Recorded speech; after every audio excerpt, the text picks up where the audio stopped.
अगर आप दिल्ली में घर ढूंढ रहे हैं और आपने इसके चलते डीडीए में पैसा लगा दिया है या फिर लगाने वाले हैं, तो ऐसे में ऑनरेबल दिल्ली हाई कोर्ट का ये फैसला आपको ज़रूर पता होना चाहिए। तो सबसे पहले तो हम ये समझ लेते हैं आखिर इस जजमेंट में हुआ क्या है जो मैं आपको दिखा रहा हूँ, और इसके फैक्ट्स क्या थे, यानी कि पूरी स्टोरी है क्या, आखिर क्यों इन भाई साहब को केस फाइल करना पड़ा, यानी कि रिट पिटीशन फाइल करनी पड़ी डीडीए के खिलाफ ऑनरेबल दिल्ली हाई कोर्ट। तो सबसे पहले मैं आपको बता देता हूँ कि आखिर ब्रीफ में आखिर इस जजमेंट में हुआ क्या है। पूरा जो मैटर क्या था कि भाई ये वेद प्रकाश ठाकुर जो थे, इन्होंने 2019 में जो डीडीए की हाउसिंग स्कीम थी उसमें अप्लाई किया था और इन्हें एक फ्लैट मिल गया था, यानी अलॉटमेंट मिल गया था। अब आपको पता ही होगा जब आपको अलॉटमेंट मिलता है तो आपको फुल पेमेंट जमा करानी होती है डीडीए को, ताकि आपको जो है आपके नाम पे रजिस्ट्री हो जाए कि आपका फिर वो होगा ना जब आप फुल पेमेंट कर देंगे। तो हुआ क्या कि डीडीए ने इनको डिमांड नोटिस किया और डिमांड नोटिस भेजा तो उन्होंने बताया कि भाई आपको किसी भी हालत में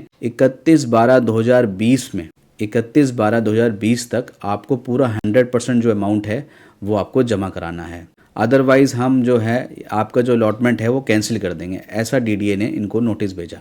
अब 31/12/2020 तक इन्होंने 75% अमाउंट, यानी कि 1,04,00,000, आप देखें यहाँ पर लिखा भी है इतना, यानी कि 75% जो होता है उस फ्लैट का वो इन्होंने 31/12 को जमा करा दिया 2020 में। अभी जो बकाया रह गया था वो था 25%। अब यहाँ पर डीडीए ने क्या करा, 25% बकाया था तो इसके चलते डीडीए ने इनका अलॉटमेंट जो है कैंसिल कर दिया और इसे ऑक्शन पे लगा दिया, प्रोसेस में डाल दिया। तो इसके चलते इनको पास जो लीगल रेमेडी थी वो थी ऑनरेबल दिल्ली हाई कोर्ट आना, तो क्योंकि यहीं की ही प्रॉपर्टी है, तो इसके चलते इन्होंने सिंगल जज के सामने रिट पिटीशन फाइल करी, बट वहां पर इनको हेल्प नहीं मिली और इसीलिए उन्होंने एलपीए फाइल कर दी डबल बेंच के सामने, ऑनरेबल दिल्ली हाई कोर्ट के सामने। और यहाँ पर ये जजमेंट जो आप देख रहे हैं ये डबल बेंच का ही जजमेंट है और यहाँ पर देखिए क्यूआर कोड भी है, इसे आप स्कैन करके खुद भी डाउनलोड कर सकते हैं और पढ़ सकते हैं। तो देखिए अभी जो मैंने आपको बताया ये मैंने आपको ब्रीफ में बता दी कि समस्या क्या है।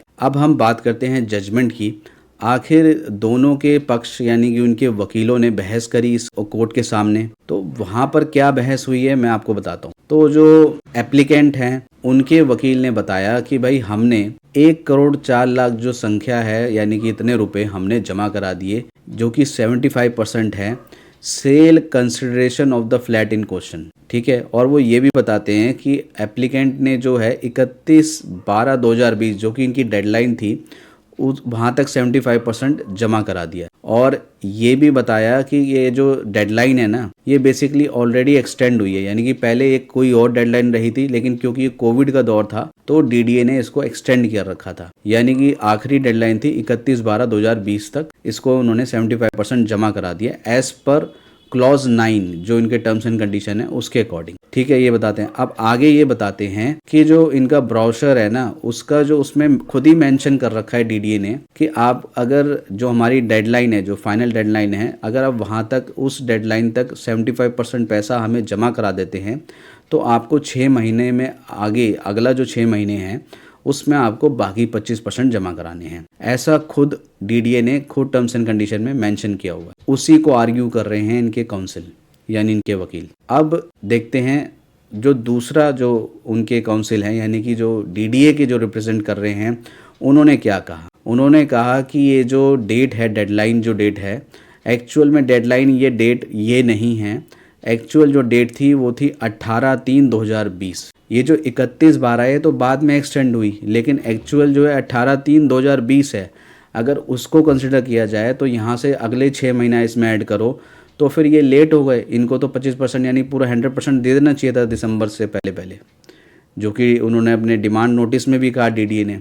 तो ये ही यहाँ पर मोडस ऑपरेंडी है कि भाई जो डेडलाइन है, अगर जो डीडीए की डेडलाइन है वो मानी जाए तो वो लेट हो गए हैं, उनको पैसा दे देना चाहिए था 100%, यानी इसमें डीडीए सही लग रहा है। लेकिन अगर हम उनके वकील की तरफ से देखा जाए जो एप्लीकेंट है तो वो कह रहे हैं कि डीडीए ने तो 18/3/2020 को एक्सटेंड कर दिया था एक अगली डेट तक कोविड के चलते, तो अगली जो डेट थी 31/12/2020 थी। अगर वो डेट है तो उसके अकॉर्डिंग तो हमने आपको 75% दे दिया है, फिर 25% हम अगले जो 6 मंथ में दे देंगे as per terms and conditions जो आप ही ने सेट करी है। तो ये कोर्ट के सामने इशू था कि इसको डिसाइड करना कि इसमें सही डेट क्या है, और फाइनली जो है कोर्ट ने डिसाइड करा कि भाई डीडीए जो है, जिसने कि 18/3/2020 को एक डेट बताई थी फाइनल डेट, लेकिन उसको खुद ही तो एक्सटेंड कर दिया, कोविड के चलते उसको एक्सटेंड कर दिया।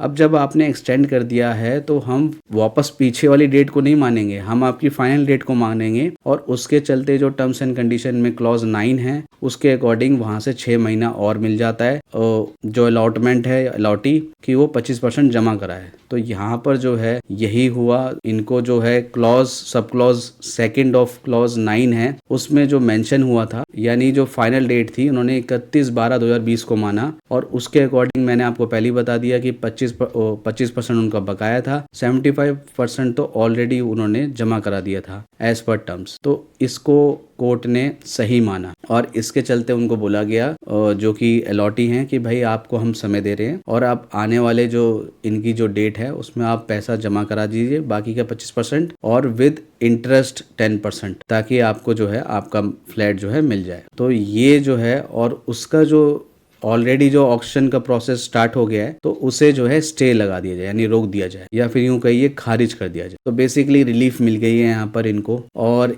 इसलिए ये आपके लिए इम्पोर्टेंट है कि आपको पता होना चाहिए कि जो फाइनल डेट होती है, जब डिमांड नोटिस होती है, वहाँ से 6 महीना आपके पास होता है। इस स्कीम में था, इसके टर्म्स एंड कंडीशन में, कि आप 25% और जमा करा सकते हैं। इसी तरह की इन्फॉर्मेशन के लिए चैनल को आप सब्सक्राइब कर सकते हैं और वीडियो को लाइक कर सकते हैं। इस वीडियो में इतना ही, धन्यवाद।